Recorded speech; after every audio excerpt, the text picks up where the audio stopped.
Hello and welcome. I'm Geeta Mohan and you're watching World Today. A very happy Eid al-Fitr to all of you. We begin with some breaking news here on the network.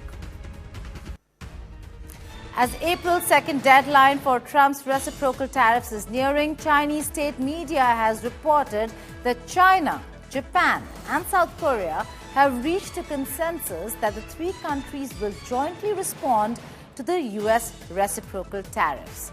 The countries seek to facilitate regional trade in the face of Trump's tariff threats. You'd start with all countries, so let's see what happens. There are many countries. I haven't heard a rumor about 15 countries, 10 or 15. So you're starting with all countries? Essentially, all of the countries that we're talking about, we'll be talking about. You'd start with all countries, so let's see what happens. There are many countries. I haven't heard a rumor about 15 countries, 10 or 15. So you're starting with all countries? Essentially, all of the countries that we're talking about, we'll be talking about. And joining me now is our managing editor, Gaurav Sawant, who tracks news very closely when it comes to US and particularly to do with India-US as well. But let's focus, Gaurav, first on what's happening when it comes to the United States of America. April 2nd is when we'll see reciprocal tariffs come in place. And just ahead of that, what are we seeing? We're looking at China engaging its betterneurs in many ways than one, Japan and South Korea, forming a bloc. This is the first meeting in 5 years, a dialogue amongst these three countries when it comes to the economy, global economy, and their own joint economies. What do you make of the conversations that are taking place amongst China, South Korea, and Japan to counter Trump's tariffs? It's an amazing situation that's developing in the world, and especially in this part of the world. The Chinese media has been talking about this first and a very important meeting that took place on Sunday. The first in 5 years of trade ministers of China, Japan and South Korea, often at loggerheads, but just now they found common cause in Trump tariff and how to take on Trump tariffs. Remember, both South Korea and Japan are amongst the largest car exporters, automobile exporters to the United States of America after Mexico, and they fear that they will face the brunt of Trump tariffs from the 2nd of April. So China, Japan, South Korea, they're talking about one, closer trade and economic cooperation, areas where they can upgrade their relationship.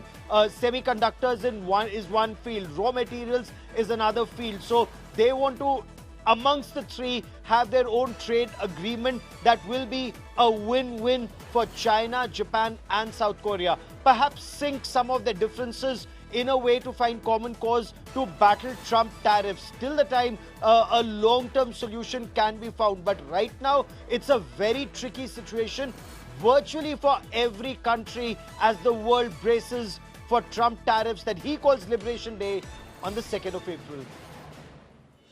Well, again, you know, this is Trump upending all Washington's partnerships when it comes to trade with many countries, particularly when we talk about Japan and South Korea, and all of them coming together. But in all this, Gaurav, let's look at how it impacts India. India will be impacted come 2nd April because there was a delegation here in New Delhi. There were 5-day conversations that took place, but no forward movement to really find a carve-out for India, a relief from these reciprocal tariffs. In such a scenario, India will also have to build resilience. How is India really going to do that? Is joining such a bloc a viable option, or engaging each country individually? So far, India's approach has been extremely cautious. India is looking for an India-first situation or a win-win when it comes to India's engagement. So perhaps not a part of a larger regional grouping, but India is individually engaging with all these countries to see how best a road ahead or a way forward can be found. By all accounts, India is engaging extensively with the United States of America on trade talks, perhaps seeking a waiver, seeking an extension, seeking that bilateral trade agreement until the bilateral trade agreement comes, perhaps an extension, an India-centric extension as far as US tariffs are concerned, those reciprocal tariffs. How much of it will come out? How much of these conversations will be taken forward? Because both India and the United States, one, on trade, America is looking for an America first solution. India is looking for an India first solution. And both Prime Minister Narendra Modi and President Donald Trump are extremely tough negotiators looking for a win-win for their respective countries. But as they look for a win-win for respective countries, can there be a win-win for both remains the big question. Right. Gaurav, thank you so much for joining us with those details. Those are details that we'll be tracking very closely till April 2nd hits. Will there be a carve-out for India or not? But more importantly, how is this entire reciprocal tariff going to hit not just India, but the world as well?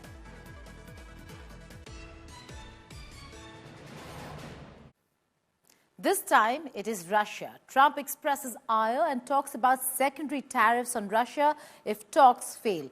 In a phone interview and later speaking to the media, President Trump expressed his anger for a possible temporary administration in Ukraine as suggested by President Putin. The US president believes Putin's suggestion could actually delay not just the peace deal, but also the US-Ukraine minerals deal.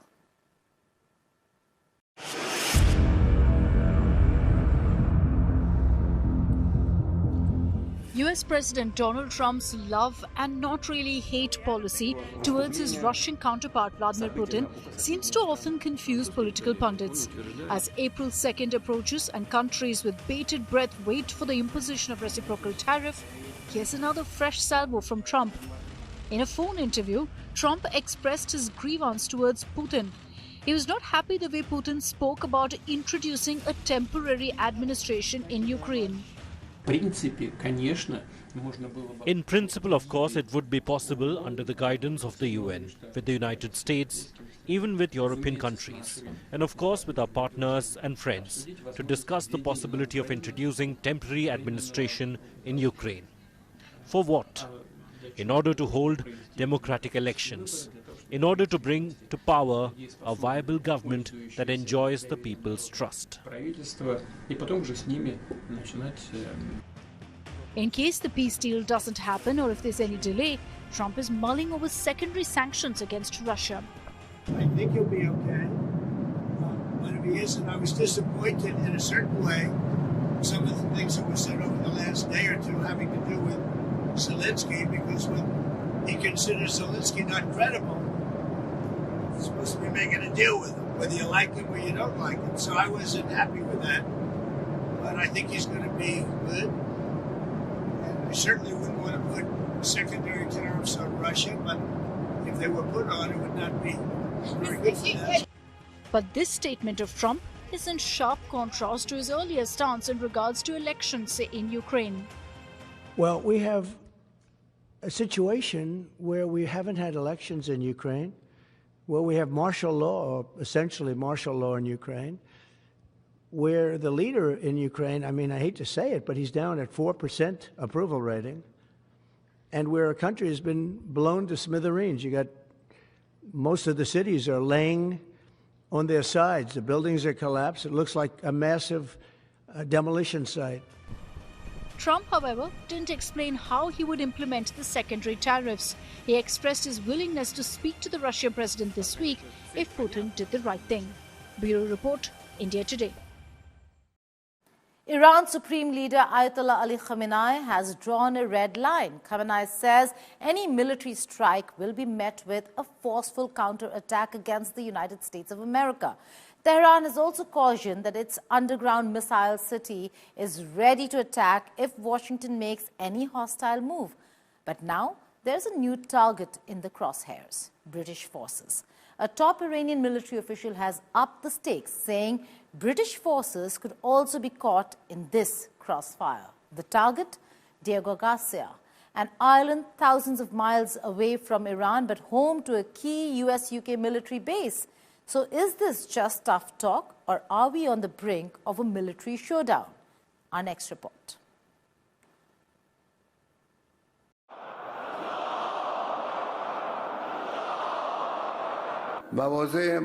The enmity from the US and Israel has always been there. They threaten to attack us, which we don't think is very probable. But if they commit any mischief, they will surely receive a strong reciprocal blow.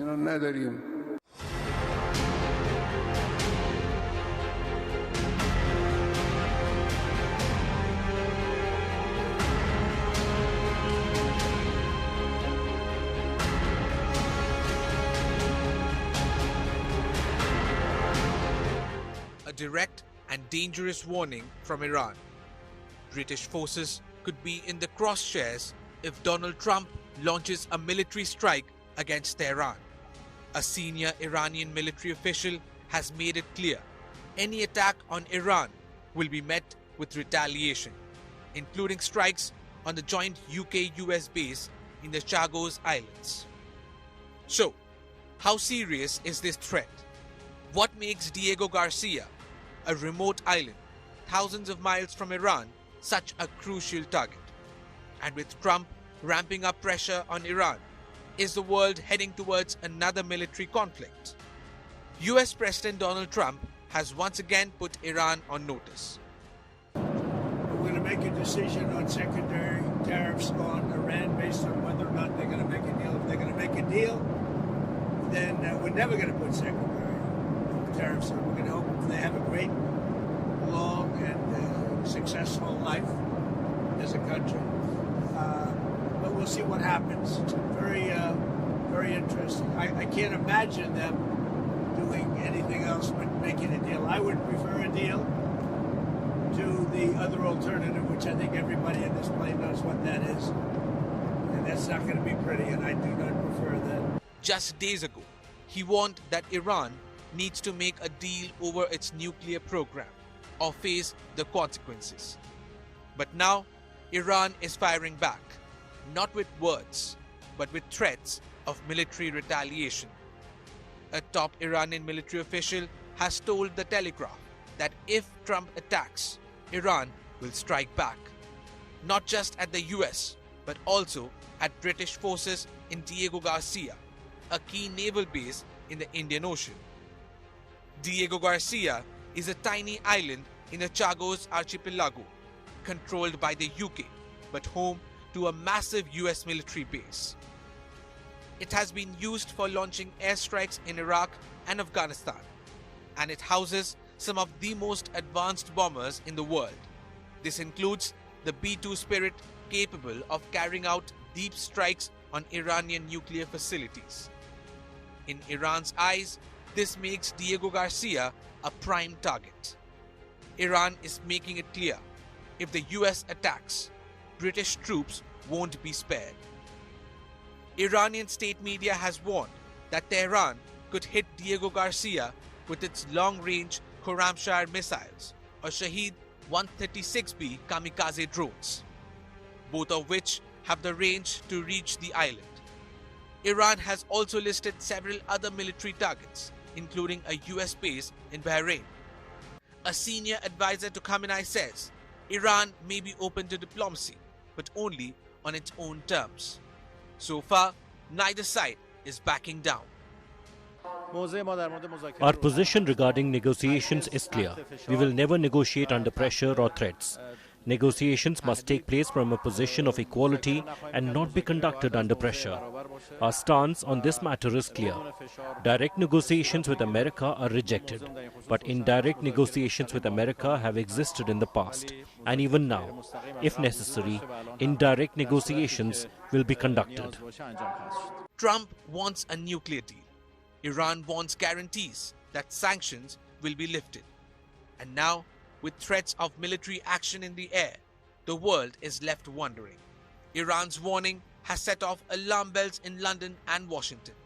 If Trump moves forward with his pressure campaign, Iran seems ready to retaliate, not just against US forces, but against British personnel too. Is this just posturing, or are we seeing the early signs of a major military confrontation? With Rudrashish Kanjalal, Bureau Report, India Today Global.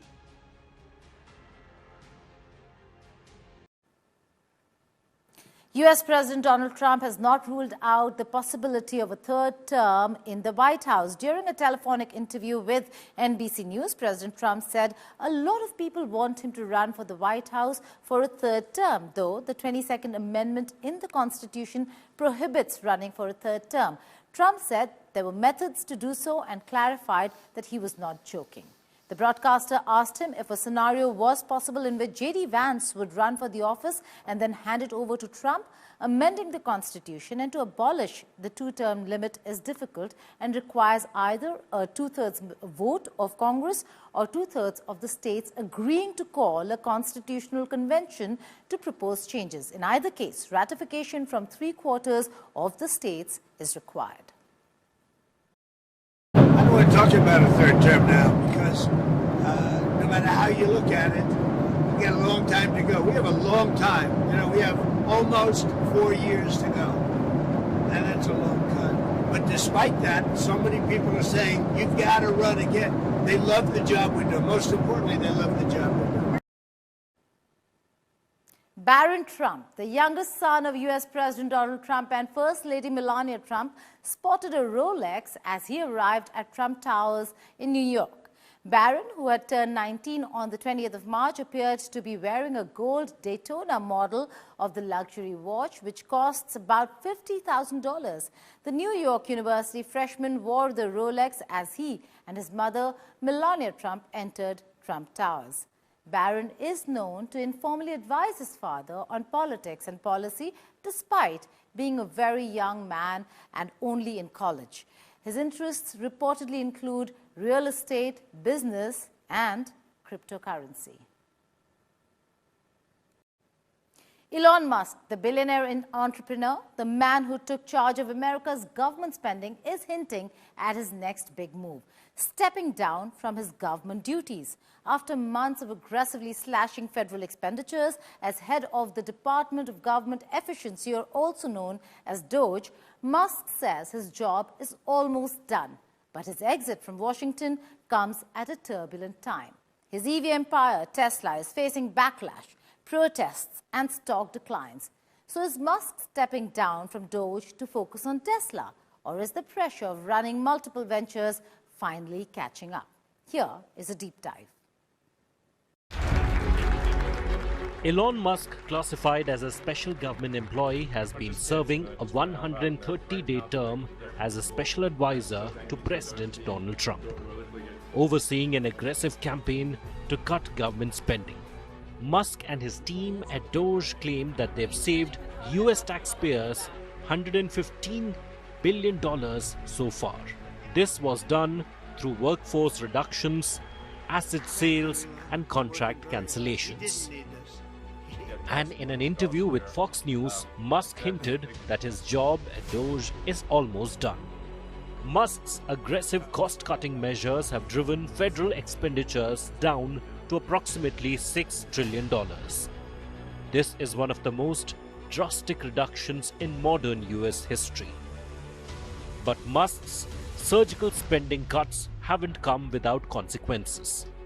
His policies have sparked nationwide protests, lawsuits, and a political firestorm.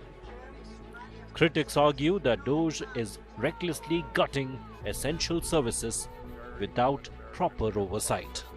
Some even accuse Musk's agency of violating privacy laws and operating beyond legal authority. Musk, however, remains unfazed. With the trillion-dollar cost-cutting mission of DOGE almost complete, Musk says he's ready to step down by late May. But the big question, will he now focus on fixing Tesla? For now, the billionaire who promised to revolutionize government spending may be leaving Washington. But his influence over the Trump administration is far from over. So is this really the end of Musk's role in politics? Or could we see him return to Washington in another capacity? That remains to be seen. Bureau Report, India Today.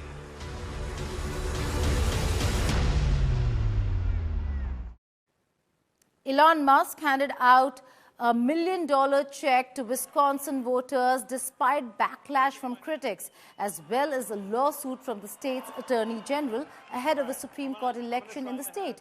Earlier, Musk had clarified only spokesmen for online petition against activist judges would be eligible for the money.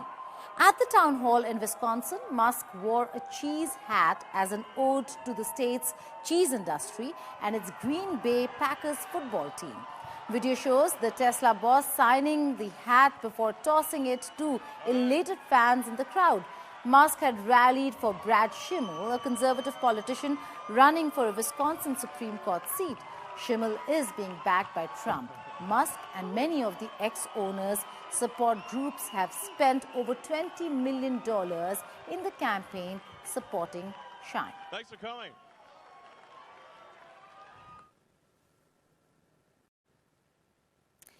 Myanmar is still reeling from the devastation of a powerful 7.7 magnitude earthquake on the Richter scale that struck on the 28th of March, causing widespread panic and destruction.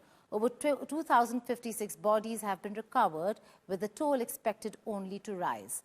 Rescue operations are ongoing in Mandalay, where teams are working tirelessly to free survivors from the rubble.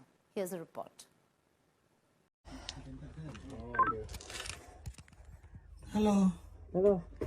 Rescue workers in Myanmar's quake-hit capital pulled this man alive from the rubble after over 40 hours trapped in the wreckage of a 3-story building. He was miraculously without major injuries and is in a stable condition.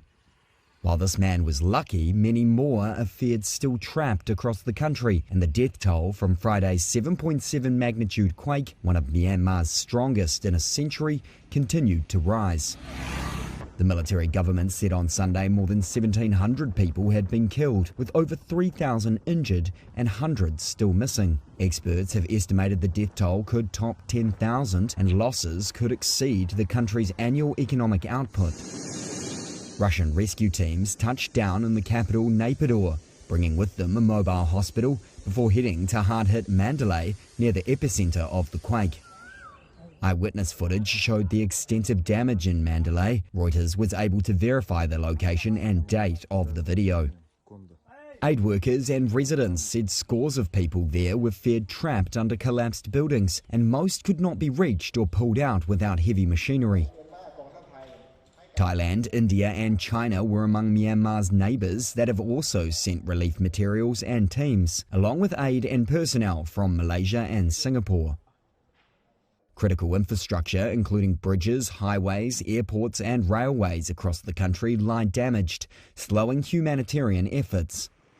In some areas near the epicentre, residents told Reuters that government assistance was scarce, leaving people to fend for themselves. The devastation piles more misery on Myanmar, already in chaos from a civil war that grew out of a nationwide uprising after a 2021 military coup ousted the elected government. The opposition National Unity Government, which includes remnants of the previous administration, said anti-junta militias under its command would pause all offensive military actions for 2 weeks from Sunday. In neighbouring Thailand, authorities said dozens of people remained trapped under the debris of a collapsed Bangkok skyscraper that was under construction when the quake hit.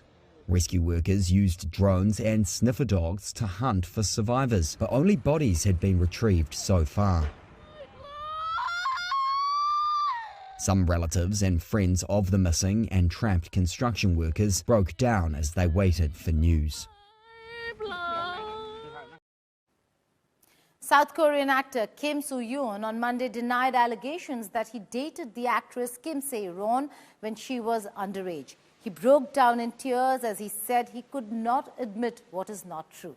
Kim said that he dated Kim Se-ron 5 years ago for about a year, but not when she was underage. He also stated that the YouTube expose released earlier this month cited testimonies and evidence that were false, including screenshots of messages that could not have come from the actress. Lawyers representing Kim Soo-yoon and his agency said they had sued people involved in the YouTube expose for a total of 12 billion won in damages and reported them to the authorities for defamation and violation of the Information Protection Act. Earlier, brands including Prada had cut ties with the actor amid the controversy over his relationship with Kim Se-ron. Meanwhile, Kim Soo-yoon's agency, gold medalist, acknowledged his past relationship with Kim Se-ron but clarified that they only started dating in the summer of 2019. However, Kim Se-ron's family has released a series of text messages from 2016, allegedly showing inappropriate and flirtatious exchanges between the two when she was still a minor. The age of consent in South Korea is 16. Kim Se-ron was found dead on the 16th of February. 저는 고인이 미성년자이던 시절 교제를 하지 않았습니다.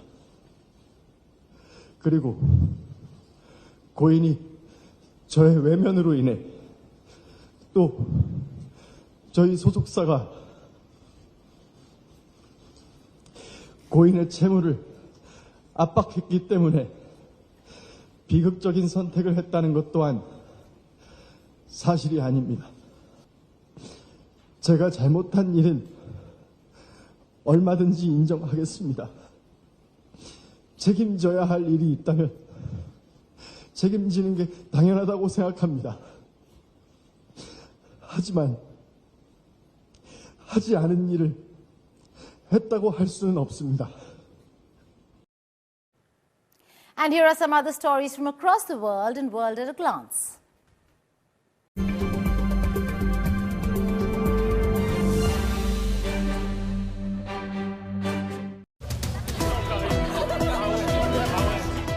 French far-right leader Marine Le Pen has been banned from running for political office for 5 years after being found guilty of embezzling European Union funds.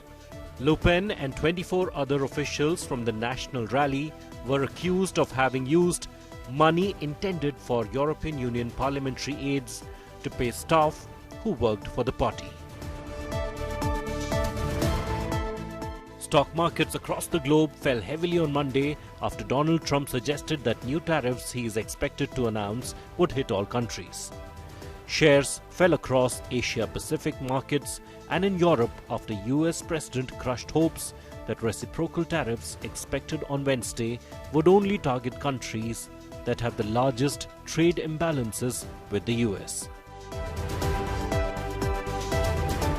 Rescuers recovered bodies of 15 aid workers in Gaza on Sunday. Video released by the Coordination of Humanitarian Affairs showed members of the Palestine Red Crescent Society and Palestinian Civil Defense excavating a mass grave in Tal al-Sultan in Gaza's Rafah Governorate. The footage showed rescuers recovering the bodies buried beneath the sand. A CCTV video showing two nurses at a hospital's maternity center protecting babies during the Myanmar earthquake has gone viral on social media. CCTV footage showed one nurse carrying a baby while kneeling as another nurse tried to hold on to other babies in their cots as that building shook violently. Both nurses and newborns escaped unhurt. The incident took place in the city of Ruili on the border with Myanmar. That's all in this edition of World Today, but before we go, we'll leave you with these visuals of celebration and hard times, all on the occasion of Eid. Thousands of Muslims offered prayers across the world on the occasion of Eid al-Fitr, but the festive atmosphere for Eid al-Fitr was absent in Gaza, where thousands of displaced Palestinians were seen suffering from hunger, poverty and other hardships amid the ongoing war and Israel's block of aid supplies. Meanwhile, Eid was celebrated in Bangladesh's capital city of Dhaka with grand congregations in open grounds and mosques and the revival of a traditional Eid procession. A colourful procession with horse-drawn carriages and musical display was organised by Dhaka North City Corporation on the occasion of Eid. Goodbye and take care.